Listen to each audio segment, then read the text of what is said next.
Fala, André. Como é que você tá?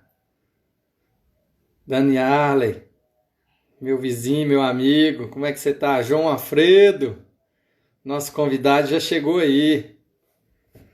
Eu tô com o celular na mão aqui, mas já vou pôr no tripé, galera.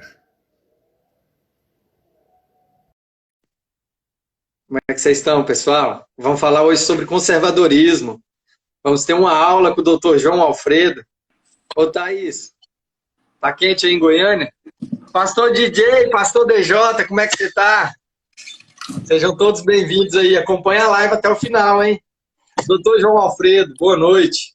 Como é que vai, Rafael? Tranquilo? Pode dispensar o doutor aí, por favor, rapaz. Ô, fico grato. Como é que você tá? Graças a Deus, tudo bem por aí. Graças a Deus, tudo bem por aqui também. O tema hoje é atual, hein? Pois é, rapaz, esse tema de hoje acho que nunca teve tão atual, né? Um tanto de gente falando sobre esse tema hoje, parece que a gente combinou. Exatamente, assim que é bom, né? Acho que teve um programa hoje aí Pois sobre é. o tema, né? De uma live aí do,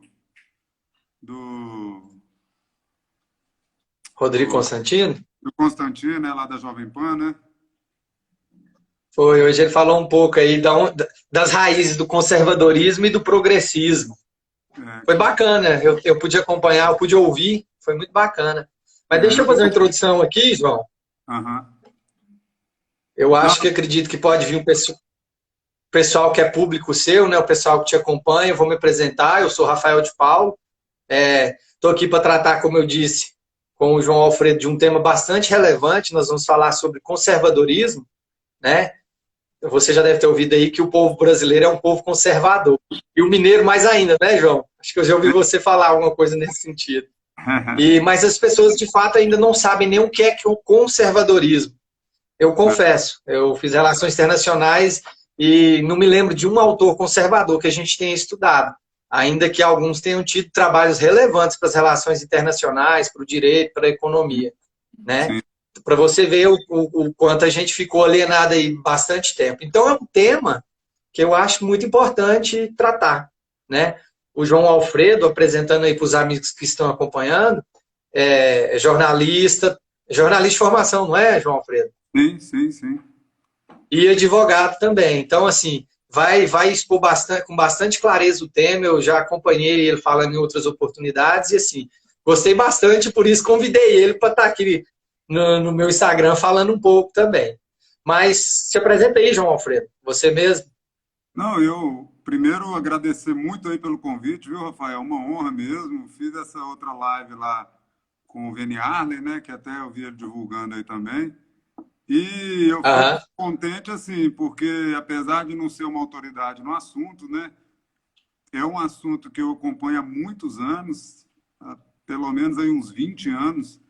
Aproveito até para dar Uhum. crédito para o professor Braulio, que na última eu fiquei muito ansioso, nervoso e acabei quase não falo dele. Professor Braulio, que é uma referência, eu devo tudo o que eu sei de conhecimento intelectual ao professor Braulio. Até brinco.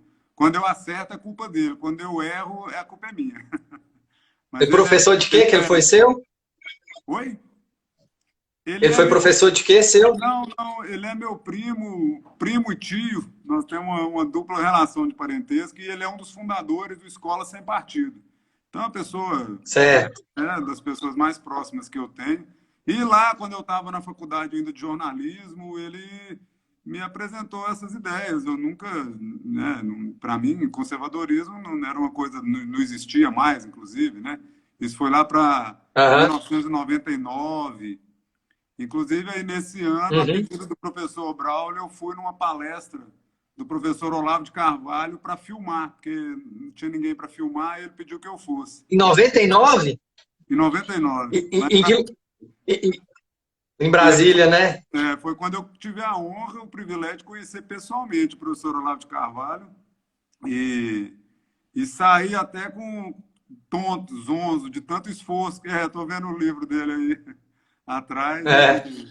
bom, o papel dele concordando ou não, né? Eu vejo hoje ele é muito, assim, ele é muito polêmico, Olavo. Às vezes eu não gosto Uhum. já discordei dele em muitas coisas, mas a relevância dele, a influência dele para o que a gente está vivendo hoje é indiscutível. Não tem nem como... Inclusive para esse bate-papo, né? Exato, Inclusive sim, para esse bate-papo sobre conservadorismo. sem dúvida.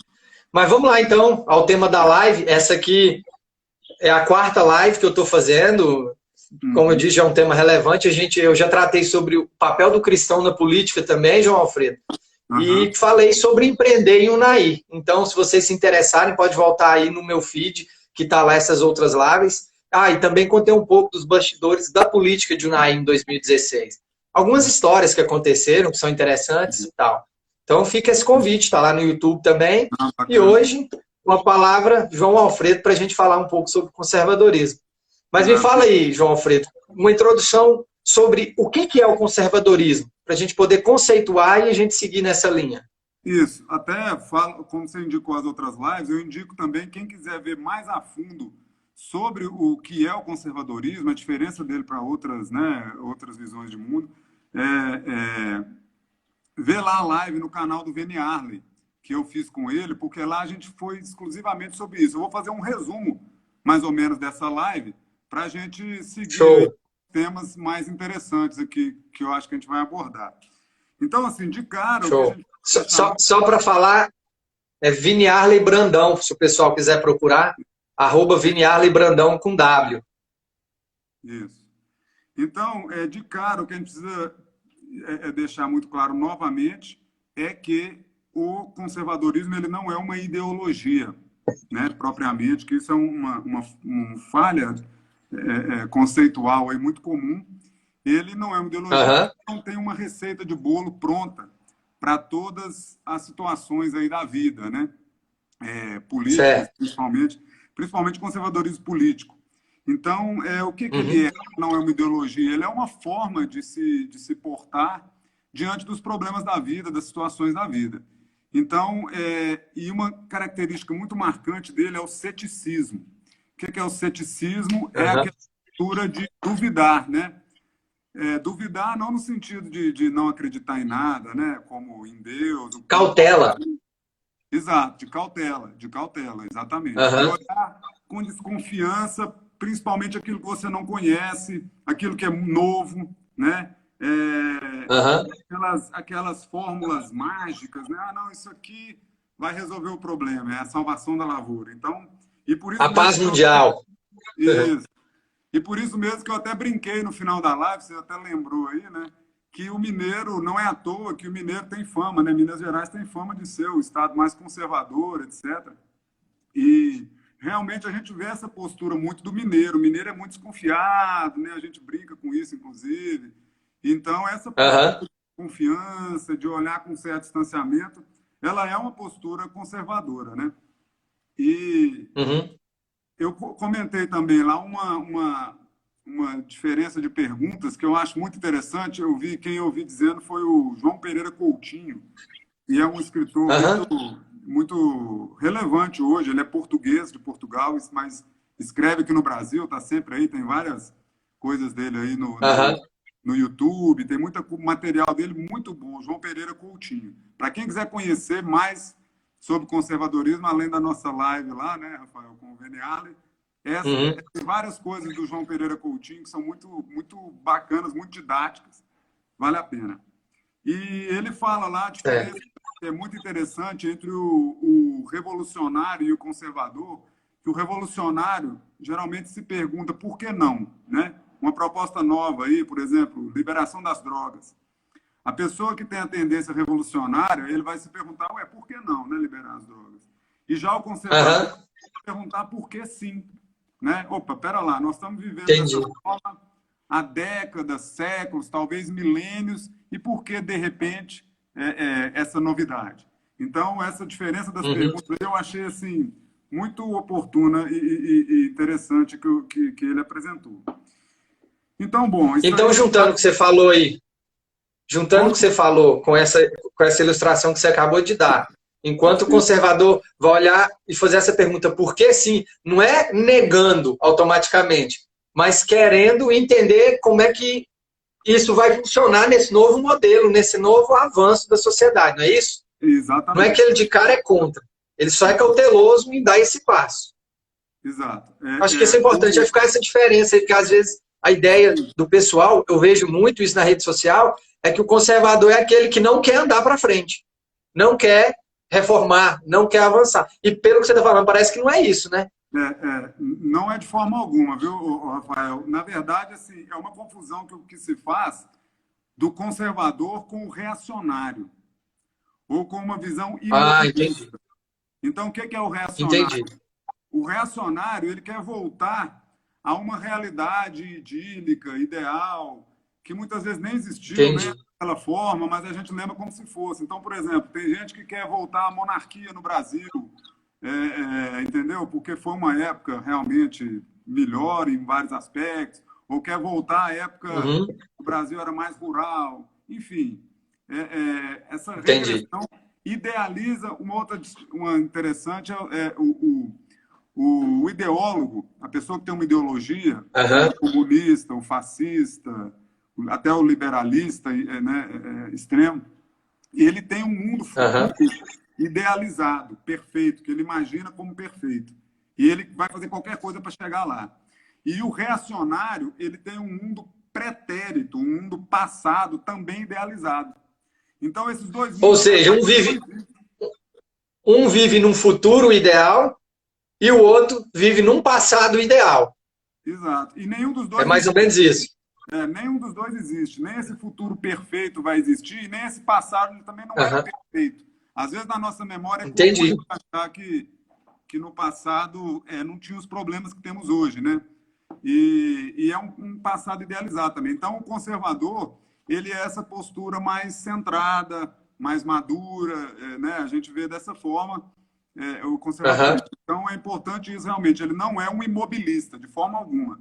Ele quer as mudanças, inclusive porque ele sabe que as mudanças são da natureza das coisas. Então, eles não querem evitar a Uhum. mudança de forma alguma, porque ele sabe que sem mudança, se você fica imobilizado, virão as revoluções. Porque você vai se tornar uma Ah, sociedade, um grupo político anacrônico, incompetente, desatualizado e fora do balanço ali daquele momento, você vai acabar gerando possíveis revoluções. Então, ele não é de forma alguma um imobilista. Mas legal. postura, o que é importante ficar muito claro para a gente seguir é essa postura de Uhum. ceticismo do Certo. conservador, de cuidado. Ele quer a mudança, mas ele quer essa mudança com muita responsabilidade, baseada na tradição. E não é só pela tradição, porque antigamente era assim, então é melhor. Aquela tradição que deu certo, que já foi testada, né? Então não é pura e Uhum. simplesmente uma tradição que é benéfica. Então Aham. é dessa forma que ele vai ver as novidades, né? Não contra elas, mas com Aham. muito cuidado. E aqui é onde a gente cai aí no tema que a gente quer falar mais hoje, né, Rafael, que a gente já conversou, que é essa Uhum. situação que nós estamos vivendo hoje no mundo, onde tem se falado muito do novo normal, né? Tá na moda, se você digitar Uhum. no Google o novo normal, se você digitar em inglês, em francês, em qualquer idioma, vai ter milhares de páginas aí, e esse novo normal que estaria agora em voga aí no mundo depois da pandemia do coronavírus, né? E, assim, Uhum. isso tem Certo. sido visto com grande entusiasmo, esse novo normal, né? Como é que a visão conservadora disso é, primeiro, saber ter clareza de que isso não é novidade,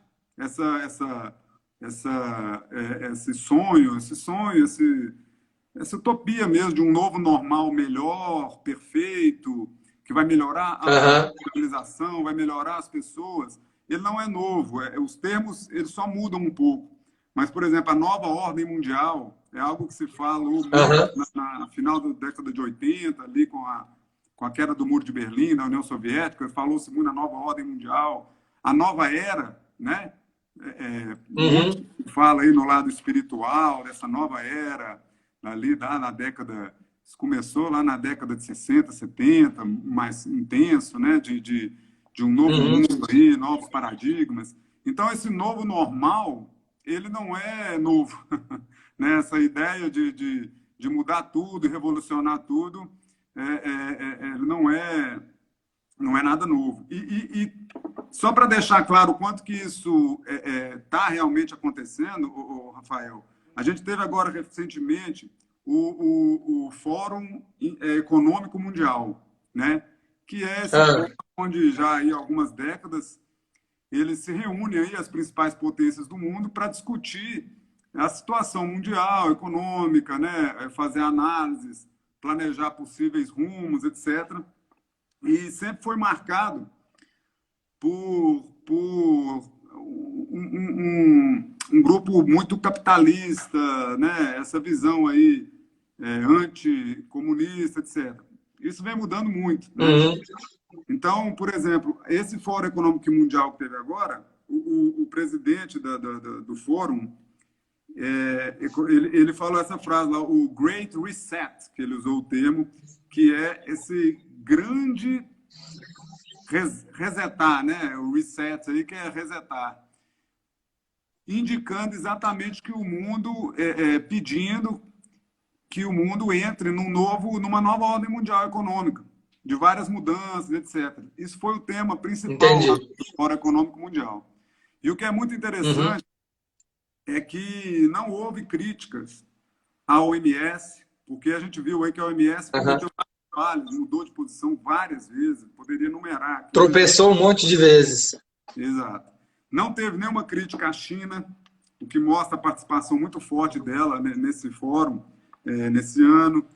Então, assim, é muito curioso, Rafael, lá em fevereiro ainda, eu me lembro que eu vi pela primeira vez, para conferir isso, se foi realmente nessa época, foi começo de fevereiro, ali em final de janeiro, começo de fevereiro, eu ouvi pela primeira vez esse termo, o novo normal, né? Foi o José Luiz Tejão, comentarista de agronegócio, ele passa na Jovem Pan, tem o canal dele também, eu vi ele falar sobre isso.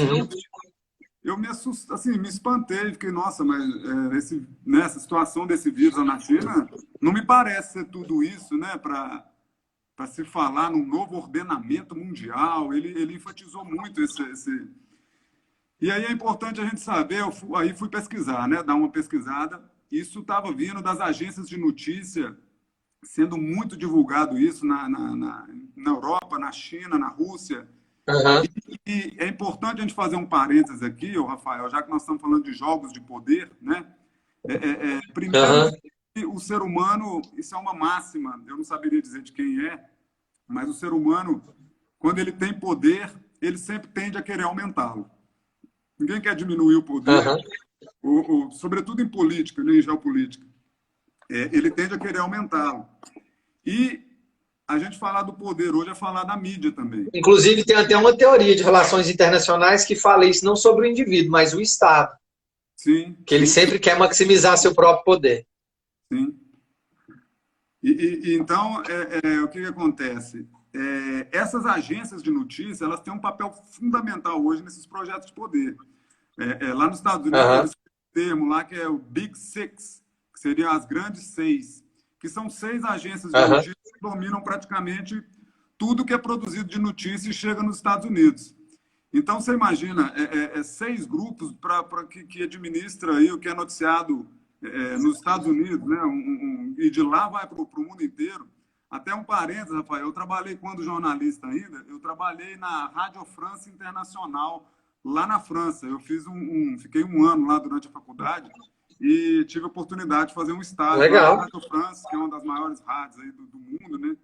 E lá tem uma redação para cada idioma do mundo, praticamente, acho que todos. Não sei, talvez não sejam todos, mas os principais tem mais de 40. E a gente ficava com a tela do computador lá recebendo informações o tempo inteiro. Na época estava tendo um conflito lá no Afeganistão, estava no começo, aquela situação lá ainda o George Bush invadiu lá por causa das Torres Gêmeas nos Estados Unidos, né, 11 de setembro. Foi pouco depois daquilo. E eu fiquei impressionado com isso, que pessoas que estavam lá no front e mandando. Aí era da Reuters e da France Press, que são 2 gigantes aí dessas coisas. E de lá isso era mandado para o Brasil. A gente fazia as matérias, né? Falar da redação, eu era só estagiário, mas para a gente ver como que isso é verdade desde lá, isso era 2003. Imagina quanto que isso evoluiu para Aham. hoje e o quanto que isso afunila a fonte de informação. Porque são 6, vamos imaginar aí, é um pouco mais hoje, mas 6 grandes empresas que a partir delas as notícias chegam. E por isso que quando você vai ver notícia num canal aberto, você assiste lá na Globo, depois na Bandeirantes, depois na... A notícia é muito parecida. Ela é muito parecida. Uhum. O que muda, e hoje está mudando mais, é o enfoque que se dá, né? Então, assim, fechado esse parênteses, só para a gente começar a analisar como é que esses jogos de poder vão Mas funcionando. deixa eu te perguntar, João, porque eu acho relevante. Se você souber citar aí, não as 6, mas algumas dessas grandes fontes de onde nascem as notícias e talvez até a interpretação delas, né? Porque hoje o jornalista também tenta dar a sua versão. Você sabe citar quais são? Eu não, Algumas, pelo menos? eu não sei dizer de cabeça as 6, ô, Rafael, mas a Reuters é uma delas, é uma das mais A antigas, Reuters, sim. é muito forte. Uhum. France, France Press, né? Eu acho que é o nome, que Uhum. agora eu me esqueci, mas é uma agência francesa em inglês. Tem a DW, Uhum. que é a Deutschland Welles, que é alemã, Uhum. e eu teria que ver as outras, mas são as principais. Elas correspondem assim, a Uhum. 80% do que é noticiado. É muito impressionante a influência que eles têm. Aí é lógico que, assim, no mundo islâmico, tem uma lá muito forte, a Al Jazeera. Então, Uhum. tem as mais... Na China, por exemplo, essas agências... A China é muito fechada. Então, essas agências lá, elas passam por censura. Não chega assim aberto, Uhum. como chega aqui ou nos Estados Unidos, né? Uhum. Então, assim, Legal, pode continuar aí. Eu só queria dar nome para a gente poder tentar entender claro, um pouco quem são os atores, né? Que é claro, importante. claro. Uhum. Então, assim, apenas para demonstrar, eu quis citar o Fórum Econômico Mundial e essas agências, para a gente entender o quanto que isso realmente tá na agenda atual, esse novo normal, estão trabalhando para isso. E isso vem sendo tentado Uhum. há muito tempo. Na verdade, isso já vem sendo feito há muito tempo, né? E, Uhum. e o que seria hoje esse novo normal? Não vamos falar de outros momentos em que teve essa mesma tendência, mas o que é a Aham. característica desse novo normal? É o home office, né? Eu separei aqui 3 principais características que têm sido comentadas, né? É a questão do home office, ou seja, Aham. esse trabalho remoto, a virtualização dos processos, enfim, a centralização de decisões. Eu vou falar pormenorizadamente de cada uma, mas a centralização das decisões Uhum. do governo, né? E a questão da ciência, uma relevância maior, um papel maior da ciência nesse palco aí de decisões.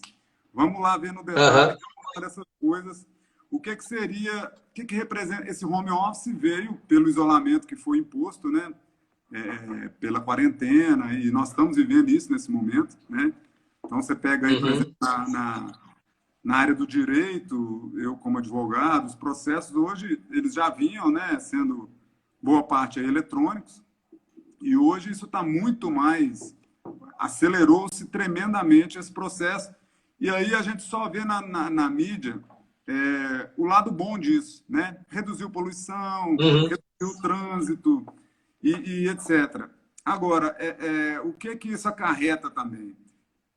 Um isolamento, um convívio seletivo, que é uma coisa que, para mim, é uma das coisas mais perigosas, terríveis para uma sociedade, que é o chamado, né, convívio Ah. seletivo.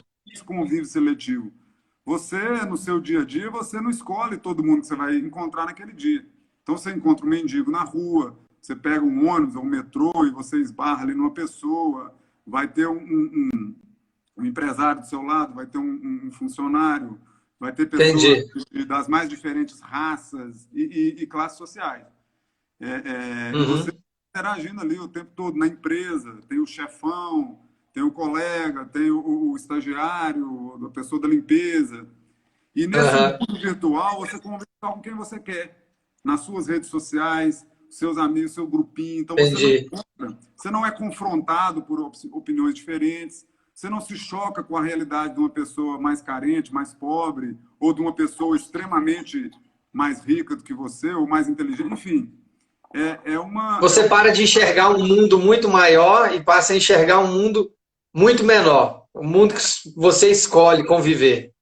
Você passa a escolher, exatamente. Você passa a fugir da dor, né? Fugir das coisas que não te agradam. E o que é que isso... Uhum. E esse homem que fica muito em casa, né? A gente não sai mais, você não faz atividade física, você não toma sol, Uhum. você fica um homem, estamos ficando pessoas mais fracas, obesas, pouco dispostas, né? Isso é uma realidade clara. Se Uhum. você observar, tem 3 filhos aqui, 2 adolescentes, a gente vê claramente essa dificuldade mesmo de desenvolver certas virtudes, né? E certas partes físicas mesmo. Distante dos outros Uhum. das igrejas é a atomização, né? Muitos usam o termo de atomização. O que é essa atomização? Esse isolamento mesmo. E é importante a gente ressaltar, Rafael, que isso é uma característica dos governos autoritários, de querer distanciar as pessoas. Nos momentos autoritários, aí, de regimes autoritários, isso é muito comum. Se você pegar Brasília, a arquitetura de Brasília, a gente sabe que tanto o Lúcio Costa, que foi o Uhum. engenheiro principal de Brasília, o Niemeyer, que é o arquiteto, Oscar? Oscar Niemeyer, os Uhum. dois eram comunistas, e inclusive, né, eles Uhum.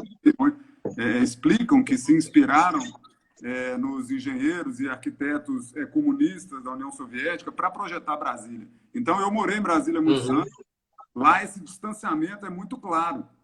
É difícil de você chegar nos lugares, tem os setores, né? O lugar onde você mora, o lugar onde você trabalha, o setor onde tem mais Inclusive, farmácia. a transferência de Brasília mesmo para o centrão do Brasil, alguns dizem que era para afastar mesmo do Sim, acesso do povo, de São Paulo, do Rio, sem para dúvida, concentrar poder. Uhum. sem dúvida, sem dúvida. Então, outras cidades, né? Berlim Oriental, você vê, se você conhecer Berlim Ocidental e Berlim Oriental, né? Aqui ficou do lado de cá do muro e aqui foi do lado comunista. A diferença é brutal da arquitetura, do distanciamento, Uhum. da frieza, enfim. E a questão da centralização das decisões. Isso aí, Rafael, é Uhum. uma tendência que tem tido, está sendo amplamente defendido, inclusive no Fórum Econômico Mundial foi defendido isso, que haja é o que se chama de governo mundial, né? E isso Uhum. feito já há algum tempo, buscado através da ONU, Uhum.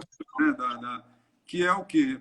Órgãos supranacionais com líderes que não Uhum. foram eleitos e você Não centraliza. representam a gente aqui na ponta, porque não votamos, não escolhemos E esses por que líderes, no caso.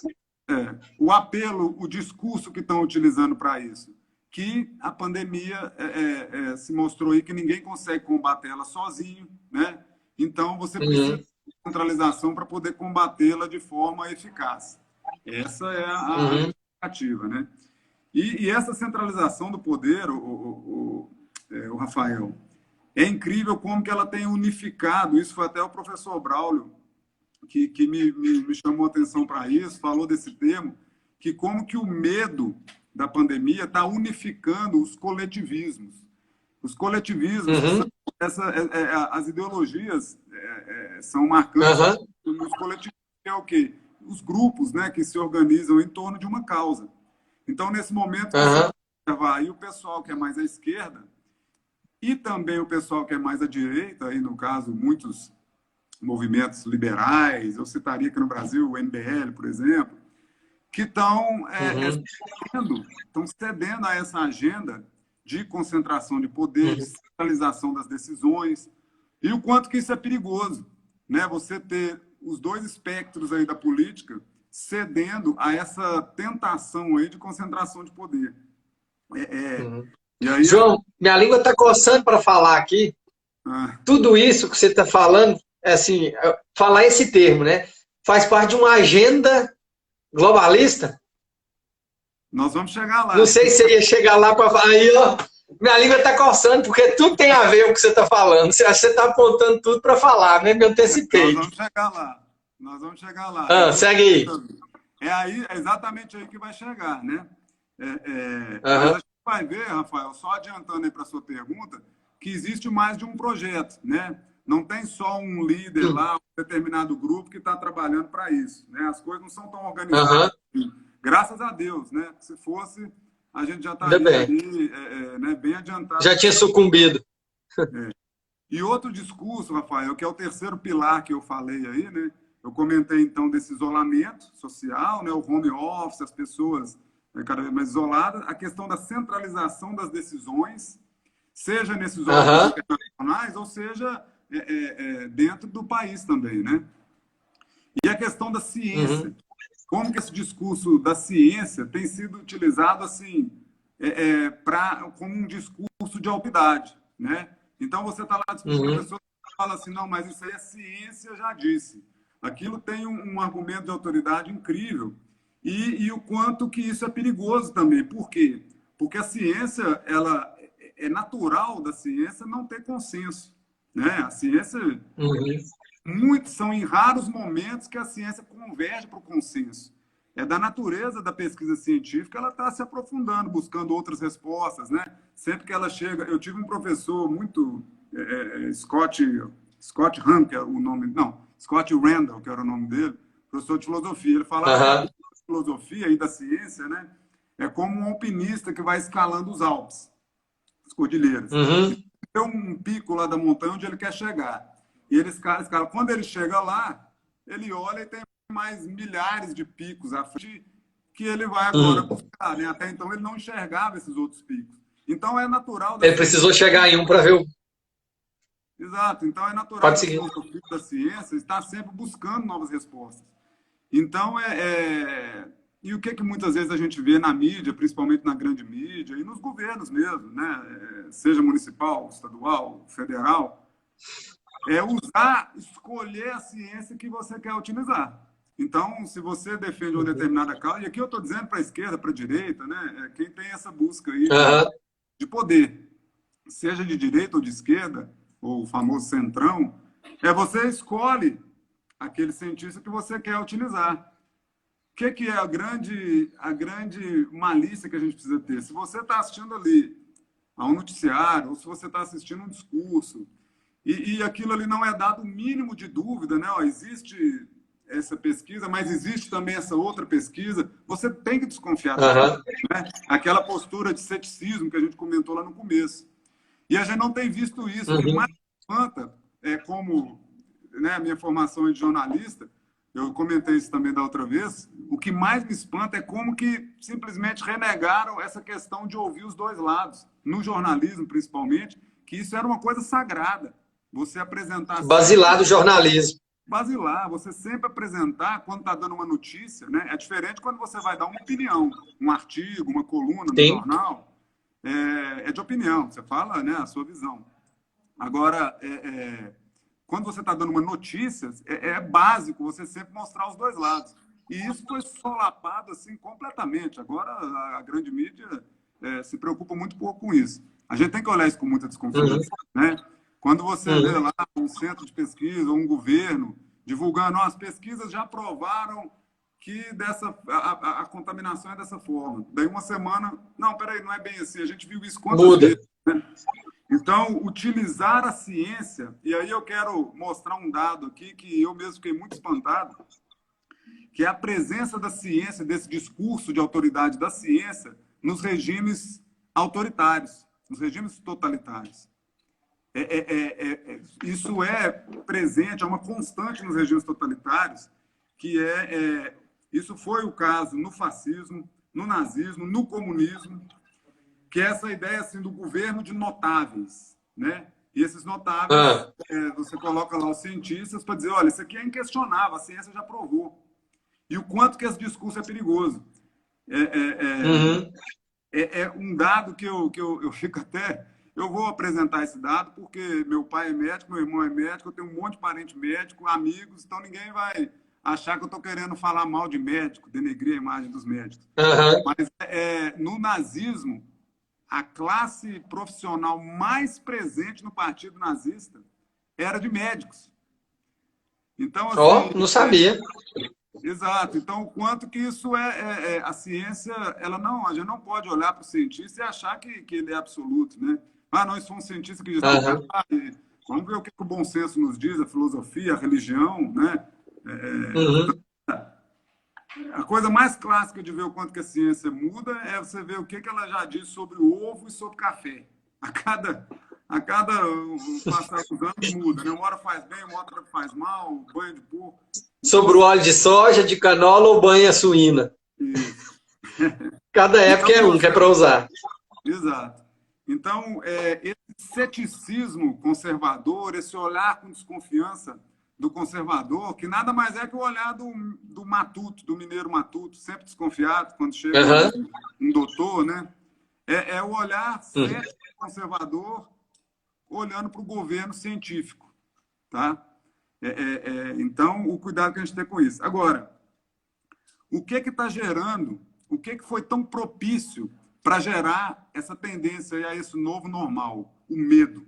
O Aham. elemento medo é impressionante, é o que mais tem impressionado a mim, a outros aí que eu gosto muito de acompanhar, o João Pereira Coutinho, que eu já mencionei, falou disso muito, da Aham. questão do medo. Eu vou fazer um histórico aqui, muito, muito breve aqui do medo, de alguns autores. Lá atrás, no século XVII, Thomas Hobbes escreveu o livro Leviatã, onde ele explicava que o medo do homem Uhum. da violência, né, da guerra de todos contra todos, ele usava esse termo, o homem, no seu estado natural, teria a tendência da guerra, da luta de todos contra todos. Isso é muito normal, né? Se não tem um governo, se não é uma polícia, eu quero proteger o meu e o outro quer salvar a família dele, é uma tendência do ser humano. Mas por medo dessa realidade, por preferir não brigar, por preferir não ter a guerra constante, o ser humano se submete a um contrato social. Isso é a origem da sociedade, né? Onde eu assino, Aham. por exemplo, um código moral e depois as Uhum. constituições. Né? Isso vai evoluir para as constituições dos estados. Isso foi a forma que Thomas Hobbes explicou lá atrás. A gente tem depois um autor que eu quero Uhum. mencionar também, o Rafael, que é o Alex Tocqueville. É um autor Uhum. sensacional. E o que ele escreveu aí já no século XIX? Ele é Aham. contemporâneo de Karl Marx. E os dois fizeram uma análise muito diferente. Vale muito a pena procurar conhecê-lo aí um pouco mais. Uhum. Ele escreveu no século Ele é XIX. francês, não é? Ele é francês. Ele é francês. Eu acho que eu já ouvi assim da boca do Olavo. Eu acho que é o único francês que prestou. Eu lembro, eu tenho alguma lembrança que ele falou alguma coisa nesse sentido aí. Onde que a gente às vezes acaba discordando por esses radicalismos dele aí, mas muitas vezes é frase de É, efeito, né? Que ele, exatamente para é, chamar a atenção. Mas ele escreveu um livro, A Democracia na América. E é uma é. análise brilhante, profética. Ele fala muitas coisas. Ele chega a falar naquela época que os Estados Unidos e a Rússia iam dividir o poder no mundo daqui a um século, ou daqui a não sei quantas décadas, eu não sei exatamente. Você vê o grau Uhum. de análise, o poder de análise que ele Aham. tem. E ele conheceu os Estados Unidos nessa época, era pouco depois, tanto da independência americana quanto da Revolução Francesa. E ele vai dizer, ele identificou muito claramente assim uma centralização de poder na França, depois da Revolução Francesa. Uhum. Até ele explica que o poder era centralizado na mão do monarca, e depois da Revolução Francesa, daquele momento de caos que teve ali durante alguns anos, algumas décadas até, quando veio Napoleão, essa centralização ela Uhum. continuou e até maior, até aumentou a concentração de poder. E nos Estados Unidos ele observou a incrível ênfase que foi dada à liberdade, né? A autonomia dos municípios, dos condados, etc. Mas o mais incrível, Uhum. ele elogia muito essa questão da liberdade americana, mas na análise que ele faz, é uma obra muito grande, eu não li a obra toda, tá? Eu conheço comentários dela e resumo do professor Braulio também. Isso aqui tudo eu devo a ele, viu, Rafael? Um dia você vai conhecer ele pessoalmente. Eu vou ter que fazer uma live vai com o Braulio, velho. Que ele tem feito algumas aí, vamos organizar. Mas ele, Vamos. o Tocqueville disse que no limite, na evolução, o homem, se ele tiver que escolher entre a igualdade e a centralização, a proteção, né, e a liberdade, ele vai acabar escolhendo pela igualdade, por restringir a liberdade. Porque o que é essa igualdade? A igualdade que ele apresenta não é o lado bacana da igualdade, né? Que é aquele direitos iguais, oportunidades iguais. Não. É aquela questão de igualdade no sentido de que o Estado poderoso, Uhum. centralizador, que vai controlar, ele que vai ser responsável pela sua felicidade, pela sua saúde, pelo seu empreendimento, pelo seu... É o que a gente vive muito hoje. O Estado participa Uhum. imensamente da nossa vida, né? E é incrível que naquele momento ele É. disse isso, que o homem escolheria essa segurança por medo, porque a liberdade ela gera uma instabilidade, é natural, né? Uhum. O escravo ele não tem muito medo do futuro, do amanhã. É claro, estou usando um exemplo absurdo aqui, mas no limite o escravo que tem um patrão minimamente, né, um senhor minimamente digno, ele sabe que amanhã ele vai comer, por exemplo. E é incrível Uhum. como que ele afirma que o homem vai preferir se entregar a um certo grau de escravidão do que assumir a responsabilidade de ser livre, por medo. Então, novamente, aí o elemento é o medo. Exato. E aí a gente caminha Uhum. aí para essa. Ele afirma então que o homem vai delegar a autoridade ao Estado. E aqui vem um autor Aham. fundamental do século XX, que é um economista austríaco da escola austríaca de economia, que é muito famosa, que ele Aham. vai escrever um livro no século XX que é O Caminho da Servidão. Esse livro é da década de Uhum. 40, estava ali Quem ele que é o fez essa autor? Você não análise. falou? Oi? Quem que Não é o falei o autor? Você não autor? falou? Não, você Desculpa, falou só o livro. é o Hayek. Friedrich Hayek, que é Hayek. o nome dele. Ele é Uhum. um economista importantíssimo aí do século XX. E Aham. o livro dele chama O Caminho da Servidão. E ele fez exatamente essa Uhum. análise também de governos autoritários de diversas ideologias, então tanto do comunismo como do nazismo, ele menciona os dois, fascismo. E, Uhum. o que ele chama de caminho da servidão é exatamente você delegar muitas responsabilidades e funções para o Estado. Então, ele Uhum. explica, ele demonstra como que isso vai gerar inexoravelmente, inescapavelmente, um governo autoritário ao limite de chegar acabar com a democracia mesmo, escravidão das pessoas, no sentido, né, de não ter liberdade de votar, etc. É uma obra, Aham. ele ganhou um prêmio Nobel de Economia, porque ele faz isso Legal. com uma análise econômica. Enfim, mas aí a gente pode pensar, pô, isso aí foi lá no século XVI, século XVIII. Hoje em dia, né, com o acesso que a gente tem à Uhum. informação, né, com o quanto que o mundo desenvolveu, será que a gente está sujeito a esse medo, né, a, a, a, a se entregar tanto ao medo a ponto de abrir mão da liberdade, de abrir mão da democracia, de abrir mão dos nossos direitos mais fundamentais? E aí a gente vai ver que a análise de autores de hoje a Ai, realidade que a gente João, está vivendo hoje já deixa eu já claro tô rindo isso. aqui porque tá vindo tudo na minha mente. A gente trancado dentro de casa, Exatamente. usando uma máscara, proibido de ir na praia. Exato, proibido Você de ir ao tá falando, tá cinema. vindo na mente. E aí tem os autores contemporâneos, Rafael. Tem um autor que eu não eu conheci muito recentemente, não conhecia. Ele é um sociólogo, É. ele é húngaro, mas ele é naturalizado inglês, ele europeu, né, da Hungria. Aham. É o Frank Furedi. Até não tenho certeza se a pronúncia do nome dele é essa. Frank Furedi. Uhum. E Uhum. ele trata exatamente desse papel do medo no mundo de hoje. Ele escreve isso já há alguns anos, né? E incrível a análise que ele faz, que nunca teve no mundo uma sociedade tão movida pelo medo quanto a sociedade ocidental contemporânea, a nossa sociedade, né?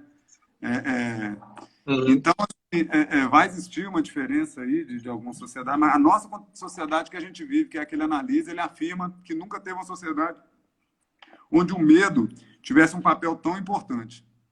E é incrível quando você vê outros, tem o Jordan Peterson, que é um psicólogo também que está sendo muito comentado, Theodore Dalrymple, que é um autor também inglês, que fala muito, ele tem um livro Podres de Uhum. Mimar, quer dizer, como que esse medo hoje de você é, é, é, tem um papel importante na educação das crianças, etc.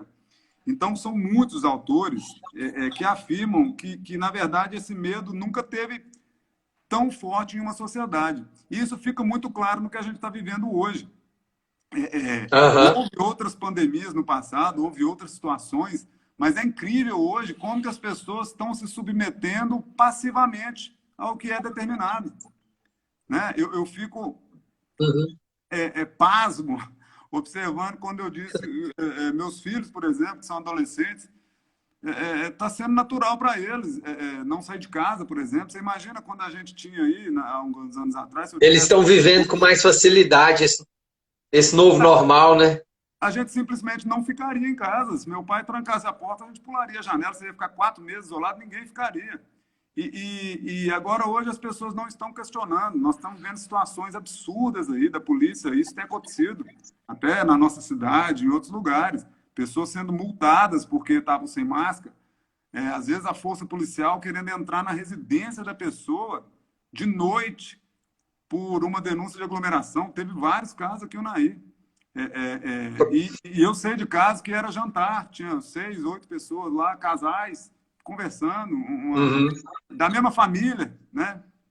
E eu Aham. acho que isso demonstra o quanto que o medo tem esse papel na nossa sociedade atual.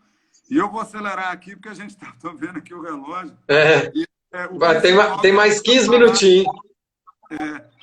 que é onde a gente chega para falar dos jogos de poder, né, Rafael? E a gente já mencionou Uhum. aí o quanto que isso está presente, quer dizer, quem tem poder, a gente falou antes aí, que vai sempre querer utilizá-lo e aumentá-lo, né? O poder a pessoa tem e ela utiliza dele e quer aumentar ele, isso é natural. Sem E dúvida. então, assim, a gente hoje, essa questão do poder, ela é presente aí mundialmente. Sempre existiu homens ambiciosos que quiseram dominar o mundo. Isso sempre existiu lá. Uhum. Você pega da antiguidade lá, Alexandre o Grande, Nabucodonosor, Júlio César. Aham. Né? Se você for vindo aí na história da humanidade, sempre teve esses homens, Dario, Uhum. Xerxes, enfim, até chegar nos mais recentes, né? Napoleão, Hitler. E isso nunca deixou de existir. Vamos falar do mais recente, né? Então, a gente teve durante a Aham. Guerra Fria. Durante a Guerra Fria era muito cara essa batalha de poder, que era o bloco ocidental, né? Ali sob a influência dos Estados Unidos, e o bloco comunista sob a influência aí da União Soviética. E depois Uhum. que chegou ao fim a União Soviética, e aí vieram várias interpretações, quando veio muito forte essa questão da nova ordem mundial. E é a partir daí que começa a situação que a gente está vivendo hoje. Na época, teve um autor, o Samuel Huntington, um americano, escreveu um livro que ficou assim, muito famoso. Ele até disse que ele não imaginava que fosse ficar tão famoso. Ele escreveu primeiramente só um artigo e fez tanto sucesso que ele depois escreveu o livro. E onde ele dizia que a partir de então haveria uma multipolarização de divisão de poder, né? De briga pelo poder, Aham. e que isso seguiria a divisão de civilizações. Então, até uma divisão étnica, Uhum. que fica lá do bloco muçulmano, o bloco sino-russo, enfim, ele faz essa análise de que a disputa de poder seria pelos grupos civilizacionais. Depois ele é criticado por muitos, e o Olavo de Carvalho criticou bastante depois, no sentido de que ele exagerou um pouco essa análise, a quantidade de grupos, o quanto Aham. que a questão também assim, de religião, de etnia, influenciaria, etc. Mas a teoria que tem sido mais... A teoria não, né? Hoje, a realidade que se apresenta para nós aí, tem um livro do professor Olavo que fica um debate dele com o Dugin, o livro A Nova Era... Depois eu vou pegar o livro aqui, estou até com ele aqui. Mas lá eles estavam debatendo isso lá em 2010, 2011, e já era assim, esse Dugin, ele é até hoje o conselheiro, faz parte da administração do Putin na Rússia. E lá eles estão discutindo isso assim, normalmente, né, como sendo uma realidade aí, que é a divisão em 3 blocos. Na verdade, o Putin, o Dugin, ele desvia um pouco, tenta uma outra divisão, Uhum. mas é muito claro que a gente tem 3 blocos. O bloco islâmico, porque da natureza do Islã, essa busca de dominar, de expandir o Islã pelo mundo, né? Pelas armas, Uhum. né? E existem vários projetos islâmicos nesse sentido. E o Uhum. bloco que eles chamam de sino-russo, que é o bloco russo-chinês, que é o remanescente aí Uhum. do bloco comunista, né? Que é a Rússia e a China. E a gente teria um terceiro bloco, que é o chamado globalismo, o bloco globalista, né? Que do ano passado para cá as pessoas descobriram isso. Alguns falaram, não, então, o que é isso? É a estão sendo contra a globalização, e não é nada disso. O que é o bloco globalista? Ele é formado por essas mega empresas ocidentais, né? Esses metacapitalistas que se chamam. A gente teria que explicar aqui, não vou entrar nisso porque seria muito complicado. E eles Uhum. buscam essa dominação aí também de poder, aumento de poder, muito hoje representada pela ONU. Ela está muito presente Uhum. na ONU, que já tem um aparelhamento assim muito forte, né, de estrutura, tanto na área de saúde, econômica. A ONU já atua de forma Social. global, isso, já atua de forma Uhum. muito global através desses órgãos. E o que a gente, para acelerar aí, que a gente está no finalzinho, a postura conservadora. Às vezes o pessoal fica, então o conservador tem que ficar do lado dos globalistas, porque são empresas europeias e americanas, né, que tem mais a ver, né, com o Ocidente, etc. E isso é um grande erro. Uhum. Isso é um grande erro. Que, na verdade, o conservador ele está contra qualquer um desses projetos. Porque esse projeto de poder, Rafael, ele só tem uma forma de funcionar, que é ele tentar acabar com os valores locais, digamos, né? Para você poder dominar, Uhum. para você poder ter influência num grupo tão gigantesco de pessoas, você tem que ter um mínimo de homogeneidade ali, dos valores, das Uhum. religiões. Então, e aí a gente vê aí o ataque que existe hoje desses três projetos de poder, e é importante a gente dizer também que eles nem sempre estão um contra o outro. Em muitos momentos eles se aproximam, atuam juntos, né? Num determinado Uhum. sentido ali, numa determinada situação. Enfim, tanto que eles se reúnem, vai ter reunião daqui a poucos dias aí do chamado Grupo dos Cinco, que é os Estados Unidos, a Rússia, a China, a França e a Inglaterra. Então, ali é muito claro a gente ver esses blocos se comunicando também, né? Interagindo de Agora, alguma forma. agora hoje, o que é comum para esses três blocos? E aqui chega no Brasil, né, na base do conservadorismo no Brasil, o que é comum deles? Eles precisam, na verdade, atacar Uhum. os valores e a moral cristãos, né? Os valores judaico-cristãos. A gente teria que falar muito aqui para entender isso, mas é muito claro a gente perceber que é muito mais fácil você dominar um grupo de pessoas quando ele não tem, por exemplo, uma referência religiosa forte, né? E quando ele não tem uma ligação de família forte. O que é mais fácil? Você vender droga para um jovem que tem uma família desestabilizada, que não tem referência familiar, ou para aquele jovem que tem uma família sólida, que almoça todo dia com os pais, que tem uma rotina de igreja, não é verdade? Então, isso é fácil da gente identificar isso. E, Sem dúvida. então, assim, o que é importante? A gente está atento a projetos de poder, né, Rafael? Saber que eles existem. Uhum. A gente poderia até fazer depois uma outra live, porque está chegando no final, até tinha planejado de entrar mais em alguns detalhes. Uhum. Saber que eles A existem. gente faz outra oportunidade, sem problema, Sim.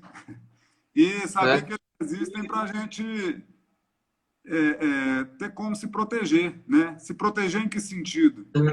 No sentido mesmo de não abrir mão de certas liberdades, quanto olhar com um olhar muito crítico quando estão ridicularizando em termos de tirar o crédito, né? As nossas religiões, a nossa, os nossos valores, a nossa pátria, a nossa história, né? Uhum. Famílias, então a nossa cultura. Ou seja, para esses três grandes projetos que você exemplificou aqui para a gente, os valores judaico-cristãos é uma barreira. Sem dúvida, a grande barreira hoje são esses valores, né? O cristianismo hoje, não é à toa que o cristianismo, se você for ver, ele é atacado por esses três blocos. Ele é atacado por esses É três blocos, verdade, né? sem Como dúvida. eu disse, o cristão, por isso tem tantos mártires na história do cristianismo, o cristão ele vai morrer pela verdade dele, né? Ele não vai abrir mão daquilo de forma alguma. E o cristianismo verdadeiro, ele é contra o consumismo exagerado, que estaria ligado aí aos globalistas, nessas mega empresas capitalistas. O cristão é contra isso. Ele é contra Uhum. o comunismo que nega né, a religião, que classifica a religião como ópio do povo, comunismo que quer tirar liberdades, ele quer impor uma igualdade sem o livre-arbítrio, que é a base do cristianismo. Uhum. E o islamismo não precisa nem dizer, né? O islamismo é historicamente aí contrário ao cristianismo. Então, Rafael, João, aí eu acho que não sei se tem alguma pergunta. para a gente fechar a live aqui, com tudo que a gente conversou hoje, eu sei que você tinha que continuar, né? Ainda tinha algo para a gente poder falar aqui, mas para a gente resumir aqui hoje, sobre o conservadorismo. O conservador é um cara cético, essa é uma característica dele. Procede, conforme a Sim, gente estudou aqui hoje? sim, É sim, um sim. cara que está de olho nesse novo normal que está sendo pregado pelas principais grande mídia, pelos globalistas, pelos metacapitalistas. É isso? É um cara E vamos cético olhar. quanto a esse novo normal. Eu acho que essa é a dica principal, Rafael. Vamos olhar com muito cuidado esse grande entusiasmo pelo novo normal. Eu tenho visto as pessoas se entusiasmarem muito facilmente com isso, sabe? E a gente tem que estar muito atento para esses jogos de poder. Quem que está estimulando, quem que está comemorando tanto esse novo normal? Será que são pessoas que estão... Qual que é a intenção, né? Qual que é a prioridade dessas pessoas? E, e é isso. E a questão também da gente ter muito cuidado com essa imposição de certas tendências científicas aí, né, inquestionáveis, que querem ter uma autoridade aí quase Uhum, religiosa. uhum, Vamos ter olhar, e não é um olhar anticientífico, pelo contrário, é um olhar científico que sabe que existem outras linhas, que a ciência vai, né, tá sempre se adaptando, sempre buscando novas. Então, você abrir mão de valores, de liberdade, em uhum, nome da última pesquisa científica que saiu, é uma postura uhum. irresponsável, né? Uhum. João, para a gente encerrar aqui para o YouTube, ó, para o YouTube não, para o Instagram não encerrar a gente aqui, eu É, já quero deixar meu abraço, né, para você, um agradecimento por disponibilizar do seu tempo, de tudo aquilo que você tem estudado, das suas vivências, para compartilhar aqui com a imagina. gente. Eu, de fato, me sinto assim, agraciado e privilegiado de poder bater esse papo contigo sobre um tema que, de fato, bastante relevante, né? Muita coisa, muitos desses jogos de poder que a gente tentou, de alguma forma, costurar para o público aqui hoje, são coisas que a gente ainda não consegue acessar por completo, que a gente dá um passo de cada vez, duvidando da gente mesmo, como você disse, a característica nossa é o ceticismo, a gente duvida da gente mesmo, mas a gente sabe que no mundo existem várias possibilidades, né? Então, assim, é um tema relevante que a gente tem que continuar estudando.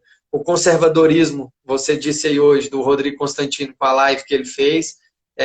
Ontem, o Percival Pugini escrevendo um artigo sobre o conservadorismo. Parece, né, que essa linha de pensamento, que não é uma ideologia, mais uma atitude de vida, uma postura, veio de alguma forma aí despertar o povo brasileiro para o que está acontecendo, né? Essas atitudes centralizadoras que você falou que de repente nos torna refém pelo medo, nós estamos vivendo isso. Nós não estamos falando do século XVI, quando a gente citou aí, a gente está falando de algo que a gente está vivendo, não é verdade? Então, assim, está vivendo aqui no nosso município, na nossa realidade, né? Às vezes a gente acha que o Estado é longe daqui, não, o Estado é aqui, dentro do nosso município. Em 20 segundos, né? O Instagram vai encerrar, deixa seu abraço aí. E tem gente querendo fazer live com você, viu, João? 15 segundos. Né?